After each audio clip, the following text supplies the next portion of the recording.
લિંબાયતમાં યુવક નોકરી પર રજા પાડીને પોતાની પહેલી પત્નીને અને બાળકોને મળવા જવાનું કહેતા જ યુવકની બીજી પત્ની ઉશ્કેરાઈ ગઈ હતી.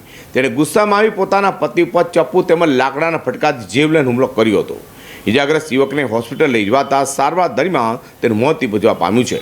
પોલીસે પત્ની સામે ગુનો નોંધી ધરપકડ કરી છે. લિંબાયતના રામનગર ખાતે રહેતા અકીલ મણિયારના લગ્ન શબનમ નામની મહિલા સાથે થયા હતા. અકીલના પહેલા લગ્ન શબાના નામની મહિલા સાથે થયા હતા. તેનાથી તેને 2 બાળકો પણ હતા. ગત તારીખ 29મી નવેમ્બરના રોજ અકીલે કામ ઉપર ગયો હતો. શબનમે આવીને અકીલને પૂછતા તેણે કહ્યું કે આજે હું શબાના અને બાળકોને મળવા જવાનું છું. આ સાંભળીને શબનમ મુસ્કરાઈ ગઈ હતી. અકીલને કહ્યું કે તેરે કો મના કિયા હે ના, તેરી औरत શબાના હે ઘર જાને કે લીએ, તેમ કહીને અકીલને મારવા લાગી હતી.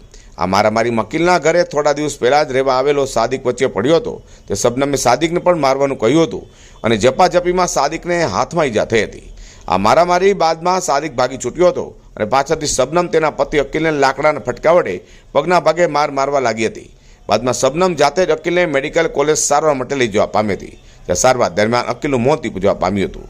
બનાવ અંગે લિંબાયત પોલીસે શબનમની સામે સ્વઅપરાધ મનુષ્યવધનો ગુનો નોંધી તેમની ધરપકડ કરી વધુ તપાસ હાથ ધરી છે. અઝર કુર્સી સાથે પ્રકાશવાળા.